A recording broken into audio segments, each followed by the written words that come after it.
It is time for another Game of Thrones video, but which episode will be sitting on the throne after we rank all 10 of Season 2's episodes? Welcome back, guys, to Fog Entertainment.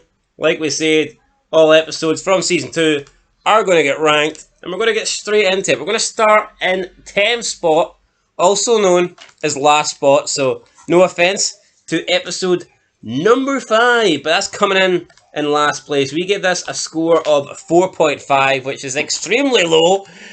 Maybe we were being a little bit harsh at this point. Not entirely sure. I believe we get the aftermath of Renly's death, which is, obviously sad for Renly and his crew. Tyrion investigates a secret weapon that King Joffrey plans to use against Stannis. Wildfire. And then we also get Jaqen H'ghar, and he offers to kill 3 people for Arya, in exchange because she saved his life. And then we see him kill the first of the 3. And that's pretty much it. So this one was called The Ghost of Harrenhal. It was average, I suppose.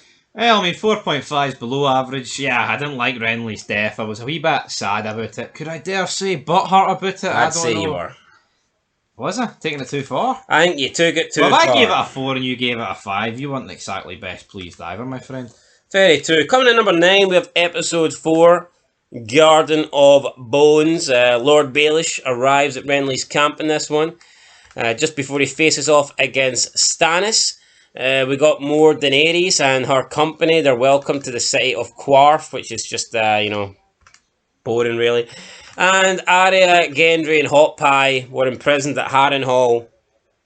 And then, obviously, we see Tywin come in, and he kind of takes Arya, and he's like, this one's a girl, and he uses him as his cupbearer, and again, just not a lot really happening here.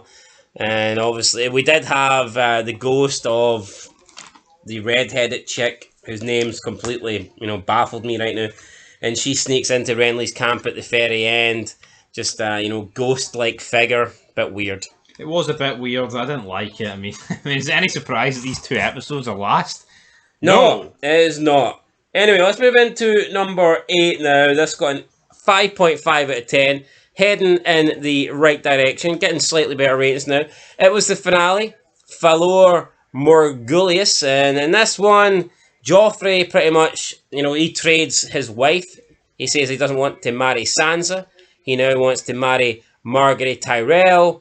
Robb, speaking of marrying, he marries Talisa Maegor, the medic, or I guess the term for her wasn't a medic, but she was nursing the soldiers back together.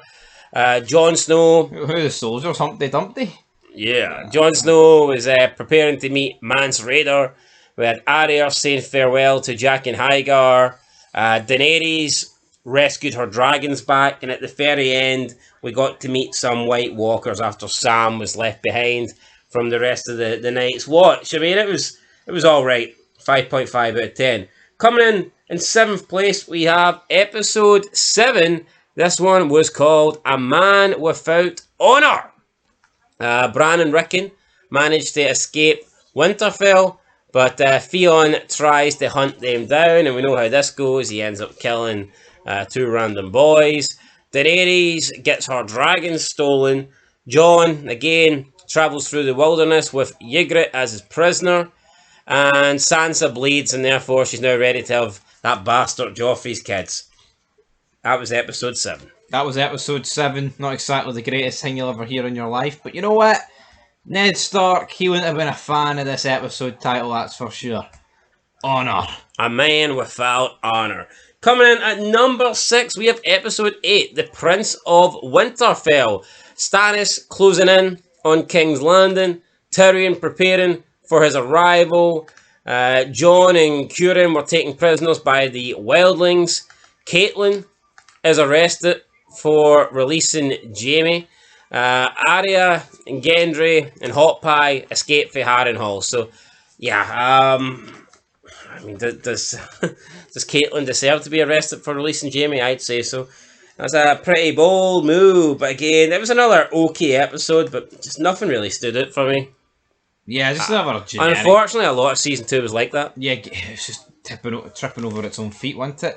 To do with just building up the wars and things like that. Right, we're moving into the top half now. Number 5, we've got episode 2, The Night Lands. In this one, we've got Arya and Gendry. They make friends with each other. Tyrion takes control of the small council, or at least he tries to. I like this. I believe this is the one where he tries to manipulate all three, and he tells them different stories, and it's pretty good. Theon arrives at his home, and he meets his father. He tries to persuade his father into helping Robb with the war, but his father's got different ideas. And Jon tries to investigate Craster's secret, and in the end, he finds out that Craster is sacrificing his sons because he's a fucking weird incest bastard who just wants to sleep with all his female family members, and by giving his sons away, I guess, to the White Walkers, it keeps them at bay. But see, the White Walkers, they don't really seem like people or things or whatever entities that can negotiate. Yeah, so what the fuck? How did he even come around to that deal? But do we know enough about them to determine that they can't negotiate? And also, how often can he really fire out kids to keep the White Walkers satisfied? As we've seen at the end of season 2, there's a lot of them. There's not just one or two. Yes, but he's also got how many daughters and does he have? And wives? Yeah, but let's say there's the White Walkers are 1,000 strong. Fuck it! How many kids does he have in a year then? And then that's 1,000 people. You know what I mean? They need fed every other day. Yeah, but are they eating them, or are they sacrificing them, or are they doing something with the blood? We don't really know. The babies aren't even that big. Yeah, but we don't actually know what they're doing. We know he's sacrificing his kids, but I don't think we actually ever realised what the whole ritual is with the White Walker and the babies. So, who knows what they're doing with them. Coming in number 4 with episode 3, What is Dead May Never Die. Tyrion tries to see who he can trust in the small council, so that's actually when he starts lying to them, which was a very good scene, I thought. Catelyn visits Renly to try and persuade him to join with Robb in the war, which is, I guess, fine, but Renly, he believes he should be the king, and, that's okay. I think Robb's okay with that, but obviously you've got Stannis, he wants to be king as well, and it's just not really going to work.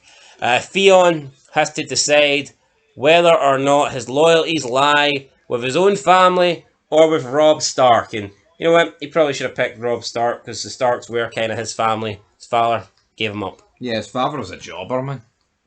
I know. I do get how he could easily manipulate it, though. He's weak. As soon as he went back, it was a one-way ticket to betraying the Starks. Tell you that much. It was. Coming in at number 3, we have episode 6, The Old Gods and the New. Theon seizes control of Winterfell. He takes down one of Winterfell's top guys. It was an alright scene, this, but it's not the war we want to see, is it? Jobber Winterfell with no one at it being took down by this jobber. Yeah, Jon captures a wildling named Ygritte. People of King's Landing start attacking Joffrey. The Hound saves Sansa for getting raped by a bunch of guys. And Daenerys is looking to buy ships, but everybody that wants to sell a ship wants a dragon in return, and she's not really willing to part ways with a dragon, or at least she's been counselled not to. I don't like the Daenerys stuff, but it was pretty cool to see, King's Landing beginning to turn on Joffrey, and Theon taking over Winterfell was alright. Daenerys is awful.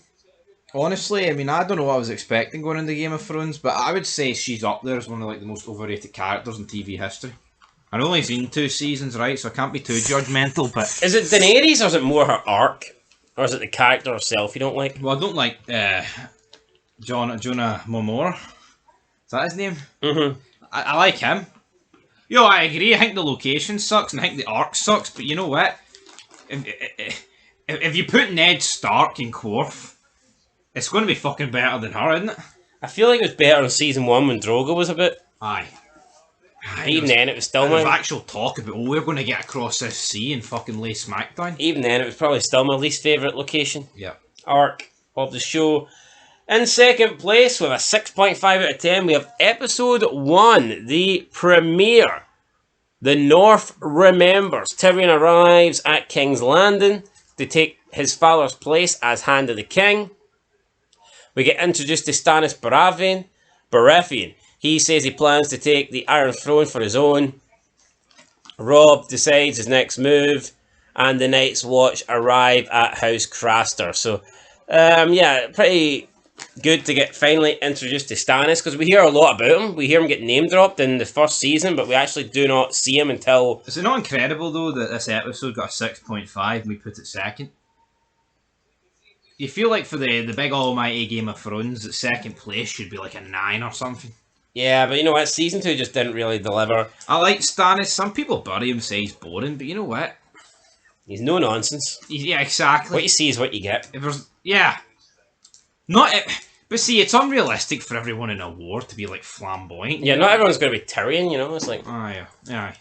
Anyway, coming in, speaking of delivering, coming in the first place, we have episode 9. This one is Blackwater. We gave it a perfect 10 out of 10. I imagine this is going to be one of the best episodes of the show. Stannis Baratheon finally arrives at King's Landing, and it is basically just a full episode dedicated to this battle, and it was fantastic. No, it was incredible. I literally don't have one bad thing to say about it. I mean, if you're writing or producing an episode surrounding a battle in like these, middle-aged times, whatever you want to call it, with swords and shit, this is exactly what you do. I think they hit the nail on the head. Does it make up for an awful season? Not necessarily. I don't think... I think it should have been the finale. I'll go as far as saying that. I think if it's the finale and you tweak a few things, it would have been like, holy fuck, that was epic. But it still was epic, don't get me wrong, but it's almost like episode 10's destined to fail at being after this. Yeah, but I think we felt that way about season 1. Episode 9 was a lot better than the... Yeah, I think Ned Stark getting his head cut off could have ended season 1. I remember always thinking in my head that it did, but it didn't. But yeah, is that a trend with Game of Thrones? Does episode 9 take the biscuit and then episode 10 sinks it or something? I don't know. Is that not the case with quite a lot of shows, though? Yeah, I think it is, but... I'm looking at The Walking Dead. Does The Walking Dead not tend to have better penultimate episodes than finales? I mean, maybe it'll based off average, but...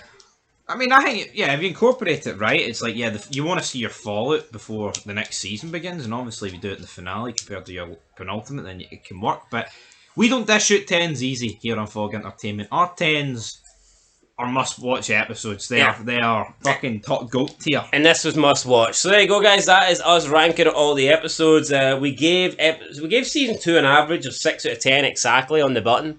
Which I think sums up. And I think that's probably fair. Yeah.